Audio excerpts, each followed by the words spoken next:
News big impact. മൂന്നാറിലെ കാട്ടാന മുന്നറിയിപ്പ് സംവിധാനം നവീകരിക്കുമെന്ന് വനം വകുപ്പിന്റെ ഉറപ്പ്. AI സാങ്കേതിക വിദ്യയോടെ ആയിരിക്കും മുന്നറിയിപ്പ് സംവിധാനം നവീകരിക്കുക.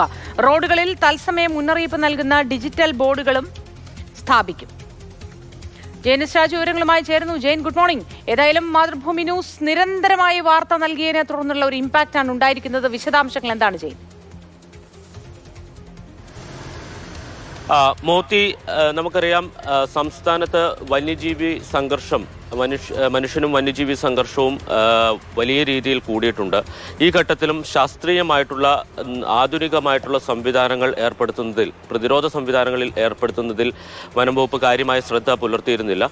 നമ്മൾ കഴിഞ്ഞ ദിവസം ഇതുമായി ബന്ധപ്പെട്ട് മറ്റു സംസ്ഥാനങ്ങളിലടക്കം എങ്ങനെയാണ് ഇത്തരം പദ്ധതികൾ നടപ്പിലാക്കുന്നത് എന്നതടക്കം ചൂണ്ടിക്കാട്ടിക്കൊണ്ടുള്ള വാർത്തകൾ നൽകിയിരുന്നു.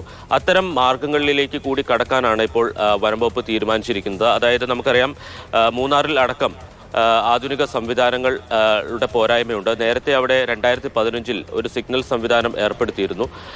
കൃത്യമായി ആനകളുടെ സാന്നിധ്യം ഉണ്ടെങ്കിൽ അത് സംബന്ധിച്ച മുന്നറിയിപ്പ് നൽകുന്നതിന് വേണ്ടിയിട്ടാണ് ആ സംവിധാനം ഒരുക്കിയത്. പക്ഷേ കാലോചിതമായ മാറ്റം വരുത്താൻ പിന്നീട് വനം വകുപ്പിന് കഴിഞ്ഞില്ല. എന്തായാലും ഇക്കാര്യത്തിൽ ഒരു മാറ്റം വരികയാണ്. AI സാങ്കേതിക വിദ്യ ഉപയോഗിച്ചുകൊണ്ട് കൂടുതൽ ഇപ്പോൾ ഉള്ള എലിഫന്റ് എയർലി മോണിറ്ററിംഗ് സിസ്റ്റം അത് പരിഷ്കരിക്കാനാണ് ഇപ്പോൾ വനം വകുപ്പ് തീരുമാനിച്ചിരിക്കുന്നത്. ഇതിന് AI സാങ്കേതിക വിദ്യയോട് കൂടിയിട്ടുള്ള ക്യാമറകൾ ഉണ്ടാകും. അതോടൊപ്പം തന്നെ ഡിജിറ്റൽ ബോർഡുകൾ, അത് നമുക്കറിയാം മൂന്നാർ മറയൂർ റൂട്ട്, അതോടൊപ്പം തന്നെ മൂന്നാറിൽ നിന്ന് വട്ടവടയ്ക്ക് പോകുന്ന പാതയിലെല്ലാം പകലും രാത്രിയും കാട്ടാനകൾ ഇറങ്ങുന്നതാണ്.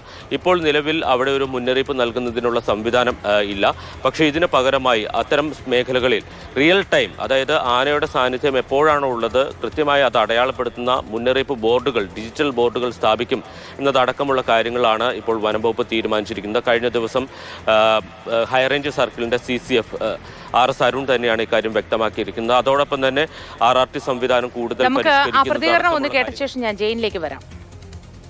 ഈ ജനവാസ മേഖലയിൽ നിരന്തരം കാണപ്പെടുന്ന കാട്ടാനകളുണ്ട്. അതിനെ തുടർച്ചയായി നിരീക്ഷിക്കുവാനും ആവശ്യമായ മുന്നറിയിപ്പ് യഥാസമയം വിനോദസഞ്ചാരികൾക്കും പൊതുജനങ്ങൾക്കും അറിയിക്കുന്നതിനുമായിട്ടുള്ള നടപടികൾ എടുത്തു വരുന്നുണ്ട്. അത് കൂടുതൽ ഊർജിതപ്പെടുത്തുന്നതാണ്. പല സ്ഥലങ്ങളിലേക്കും ഈ കുടികളിലേക്കും ലയങ്ങളിലേക്കും പോകുന്ന വഴികളിലൊക്കെയാണ് ഇത്തരത്തിലുള്ള അനിഷ്ട സംഭവങ്ങൾ റിപ്പോർട്ട് ചെയ്യപ്പെടുന്നത്. അപ്പോൾ ആ ഒരു അവസ്ഥയിൽ ആളുകളെ കൂടുതൽ ബോധവാന്മാരാക്കുക.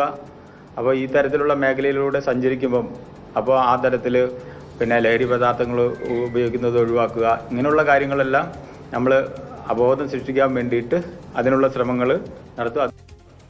ജയൻ, ദയവായി തുടരൂ.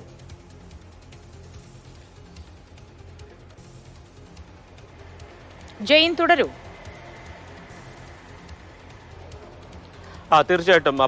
ഇപ്പോൾ വ്യക്തമാക്കിയ അനുസരിച്ച്, അതായത് നേരത്തെ ഒരു സിഗ്നൽ സംവിധാനമൊക്കെ ഉണ്ടായിരുന്നു. ആ സിഗ്നൽ സംവിധാനം ഫലപ്രദമായി പ്രവർത്തിക്കാതെ അത് നശിച്ചുപോയി.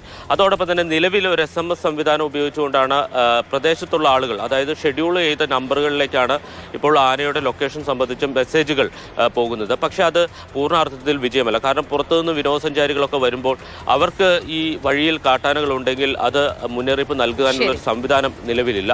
അപ്പോൾ അത്തരം കാര്യങ്ങളിലൊക്കെ കൂടുതൽ സാങ്കേതിക വിദ്യ ഉപയോഗിച്ചുകൊണ്ട് അത്തരം മാറ്റങ്ങൾ വരുത്തുക എന്നുള്ളതാണ് ഇപ്പോൾ ഉറപ്പ് വനം വകുപ്പ് നമുക്ക് നൽകിയിട്ടുണ്ട്. എങ്കിൽ പോലും അത് എങ്ങനെ സാധ്യമാകും എന്നത് കാത്തിരുന്ന് കാണേണ്ടതാണ്.